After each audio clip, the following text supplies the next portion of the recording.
Ithinar's Bloom by H. Jane Harrington. Chapter 4. Revelations. Never feed a stray mongrel. It will always follow you home.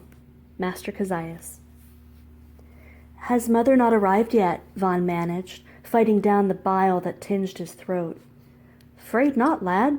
Surprised to see you, I was. Not much word from the world in the last few weeks. News has been slow, rather slow of late. Vanagander swallowed hard. Except into the latest from High Imperia, that is. The tavern master's words hung heavy and dark. He was referring to Tarnavarian's death, no doubt. Vaughn wrung his hands together to keep them from shaking visibly. His stomach clenched as wrenching fear loosened his slipping measure of control. Surely Palinora was alive. She was simply waylaid in Findalore for some reason. Perhaps she was en route at that very moment. If she ain't here, we ought not tarry, Kier said quietly in his ear. Maybe she'll join you in High Imperia.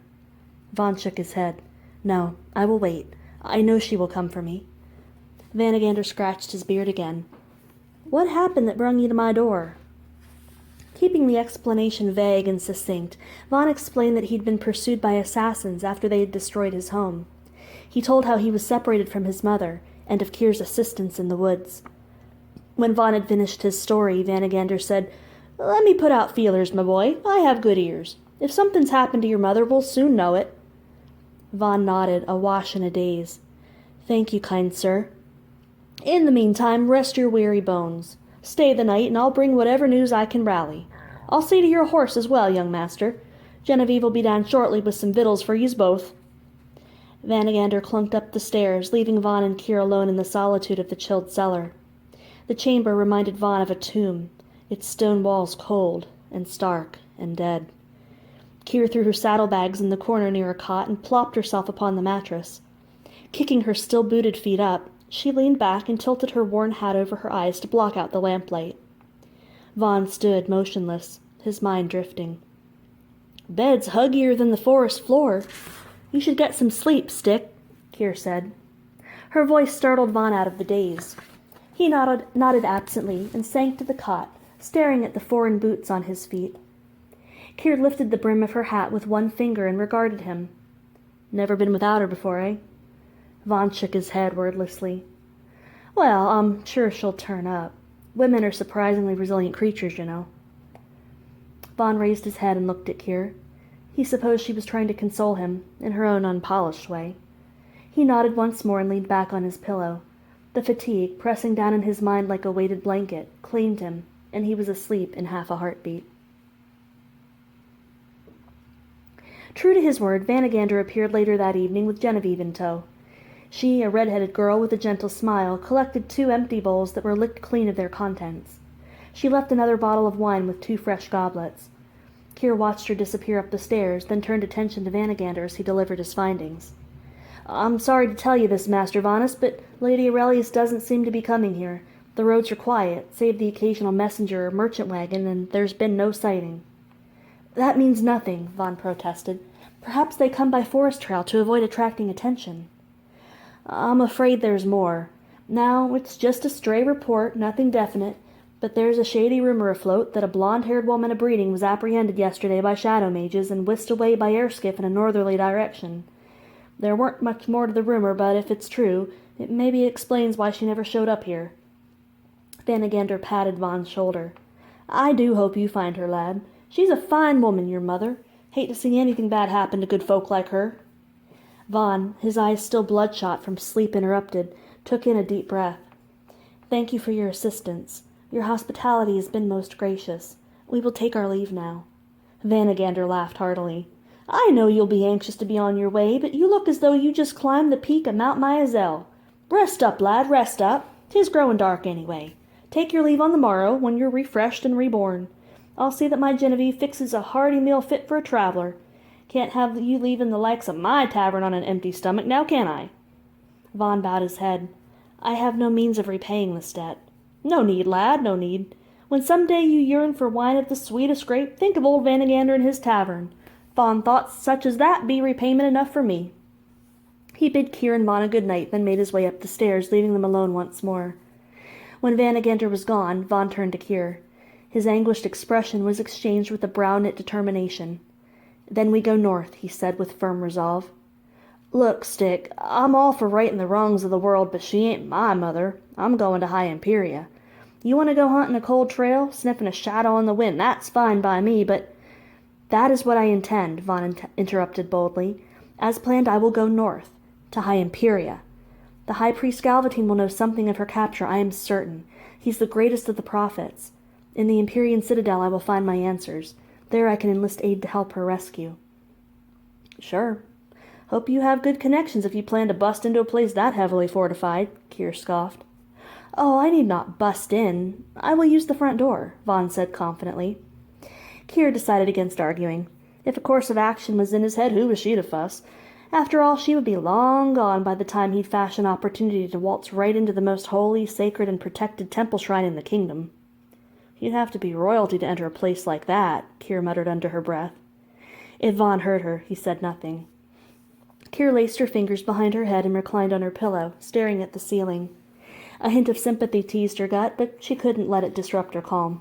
She had a roof over her head, a barriered door between her and the angry world, a belly full of good food and sweet wine, and a downy cot pillowing her rump. Nothing but a week of travel now separated Kier from her ultimate purpose in life. Fate could not be moving in a more fortuitous direction. Maybe the gods were on her side after all. The next morning they made their farewells and appreciations to Vanagander, who issued them both painfully crushing embraces. After collecting Kier's horse, the pair set out toward Findalor. The road traced the northern edge of the Hatchel Forest and was the fastest route to the city.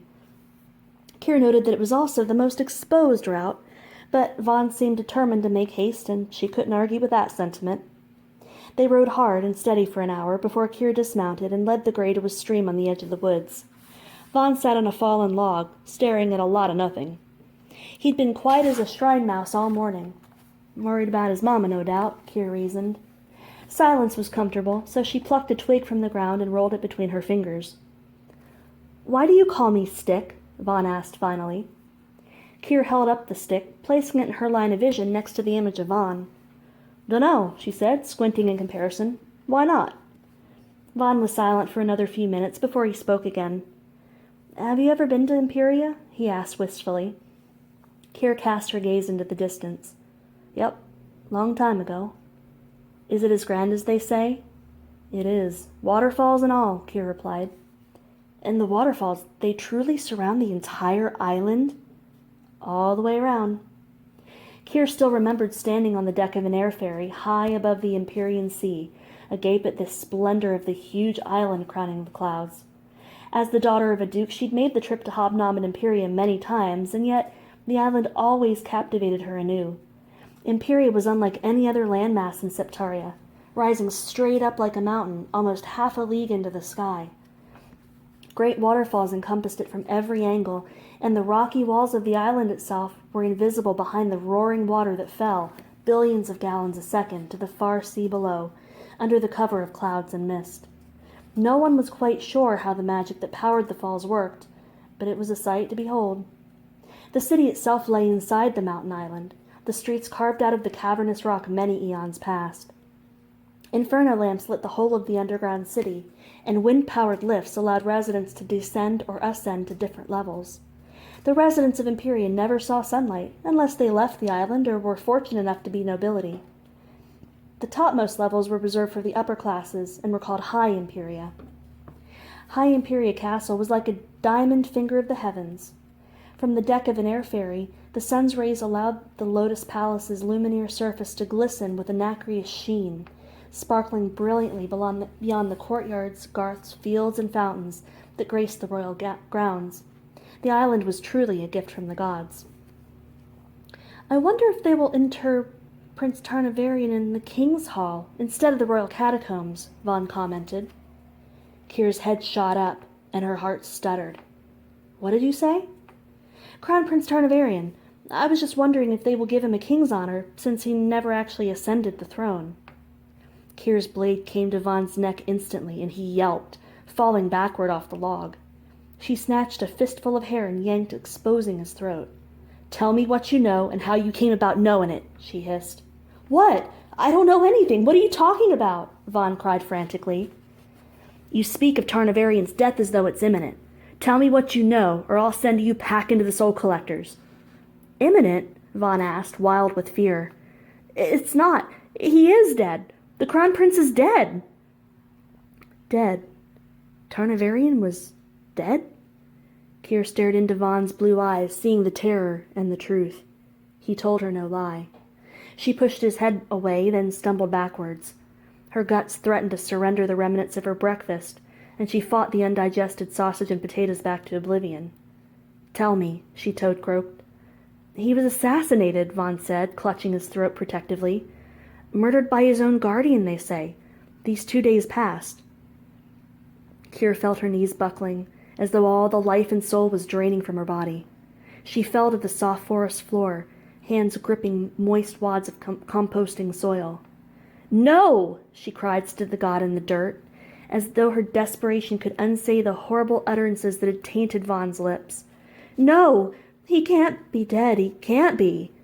Kier's vision blurred with tears. Her one purpose in life, the only thing she'd groped up the strength to live for, and now it was gone. She grit her teeth against the despair she felt to the depths of her soul.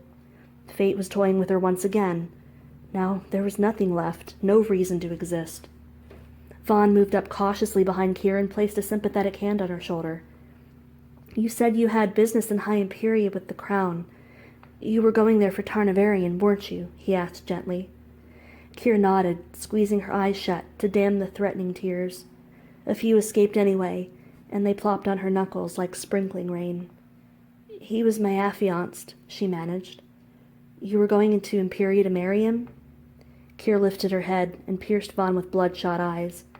I was going there to kill him.